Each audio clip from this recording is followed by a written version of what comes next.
Good afternoon, everybody. It is Dr. K here from the Eye Institute. I am here again with my partner, Dr. Terry Spencer. And today I thought, Terry, we'd talk a little bit about technology. You were just talking about editing your toric ICL video. Right. And what we were talking about this morning was that there's a lot of new technology in eyes specifically, but in all areas of medicine and in all areas of life, really, I think. And you really have to decide, especially from a medical standpoint, what you're going to incorporate, what you're not going to incorporate into your practice based on either how effective it is or how much it meets the needs of your patients, or cost is another big factor. Right. And so it becomes difficult to decide what the best piece of technology is, when do you adopt it. And I'll tell you a little story, and then I want you to chime in. But this goes back to the days before we were using laser for LASIK. Mm-hmm. You know, because when I started doing LASIK, there was this big debate on, is laser to create the flap better than using a blade to create the flap? Yeah, I went through that same transition. Yeah. And so probably I would say for a period of 5 years, there was this big argument. You know, laser is just as good, or blade is just as good. There's no reason to spend extra money on the laser. And as somebody who was recently coming out of training at that time, I didn't know the answer. Is the laser better? Is the laser not better? But what happens is time bears out the truth in these situations, I think. And I think you'd find a hard time, at least in the U.S., getting a bladed LASIK. It's almost always all laser LASIK, because the laser is better. And one, time bears these things out. And two, the laser has evolved. So it's better now than it was when it first came out. You know, and so as you adopt technology, it evolves as well. And so if it's questionable at first, it may evolve to be better over time. But what are your thoughts on that? Well, you're right. You know, I remember when the femtosecond laser was becoming available for LASIK, and our initial pressures were more market pressures. Right. But it now turns out that the blade is completely obsolete. Right. And so you have to embrace new technologies. The thing that comes to mind for me are some of the recent ophthalmologists who have retired, or who some of the older ones still in town here, who haven't really embraced new technologies. And as I've progressing through my career, I always keep in mind we have to keep up to date with the best things to offer for patients. You can't just continue to do what you're comfortable with. Right. It's very easy to say, this is how I've been doing it for 20 years. This works. I don't want to change. Right. Because that is comfortable. But if you don't take on some of these newer technologies, then just like, you know, laser cataract surgery, or the Aura, which is a measurement device for cataract surgery, which we were talking about today, or a big one is the new multifocal lens. Right. We're the first to put them in the region this week. So there's a new type of multifocal lens coming out from Alcon. And for those of you who don't know, a multifocal lens is a lens that we put in during cataract surgery that allows you to see a range of distances as opposed to just distance or just near and wearing glasses. And the multifocal lenses have been around for, you know, a decade or more, you know, maybe 15 years.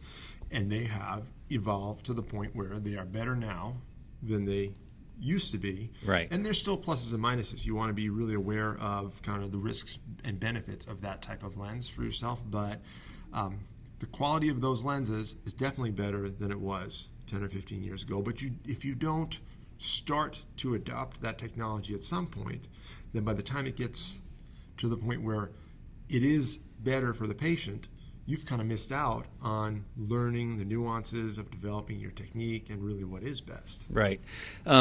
We've had limitations in the multifocal lenses, and that turns people into skeptics. Right. Because myself included. There's a far and a close focal point, but you kind of lose what's in between. It's called intermediate. Or you can pick different lenses that have a better intermediate, but you lose some of the close. The nice thing about this new one that excites me, the PanOptix lens, is that it has far, intermediate, and near. And as I incorporate this and you know, try and allow the Black Hills Regional Eye Institute to keep as the front runner. You worry, am I jumping into something too soon? But the nice thing about this particular lens is they've had it in Europe for many years already. So we have all this data showing the success and how it's actually doing better than the previous multifocals. It just takes longer to get things FDA approved. And now it's here, and I'm ready to jump in rapidly with this new technology. Cool. Yeah, I have a patient that I think will be coming up, maybe a month down the line or so, that I'm thinking about putting that lens in, because there's another, the AMO one, I like that one too, for certain patients. And so the bottom line is, you kind of have to know the nuances of each lens to decide what's going to be best for your patient.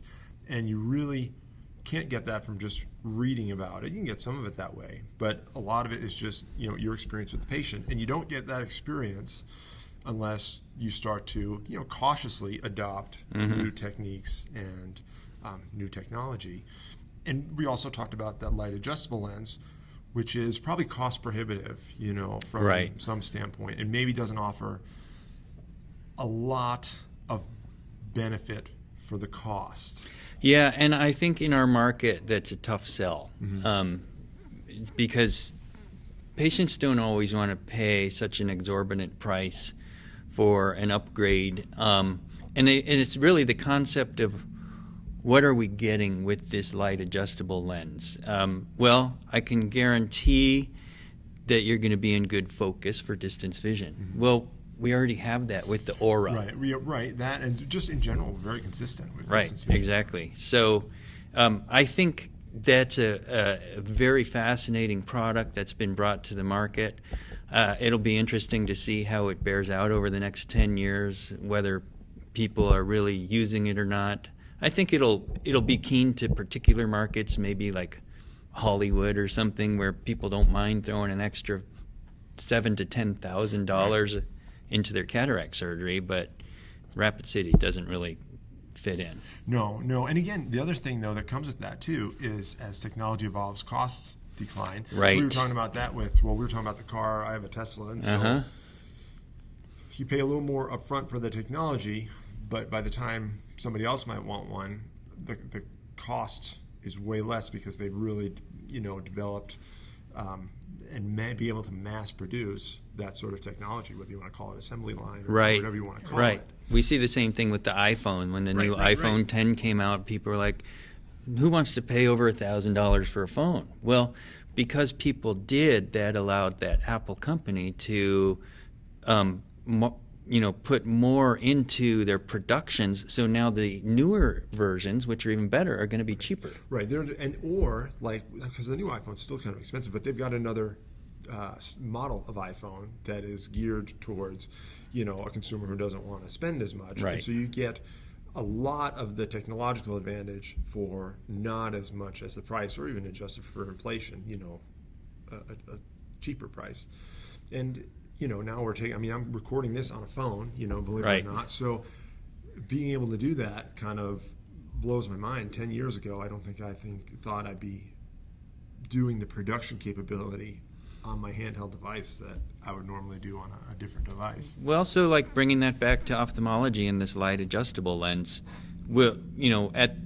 as it has just immersed into the market, when we talk about bringing a new technology into our practice, we have a little bit of time to kind of watch and learn and see how the market bears out, and see if the price has come down to make it so it is a better option for patients. Or see if the technology is even, better. Because a lot of times I think what happens is a company comes out with a piece of technology that they tell you is better, and then you start to use it, and it's not actually better. And that's where you're kind of riding that line between you want to adopt new technology because it will become better the more people use it. Right. But you don't want to adopt it too soon, where it's really not giving you what it promised, or not delivering what it promised to deliver. Which, again, it happens in every market, but in eyes in particular, especially because with eye surgery, cataract surgery, the results are typically exceptional to begin with, and so you're trying to really improve on this really highly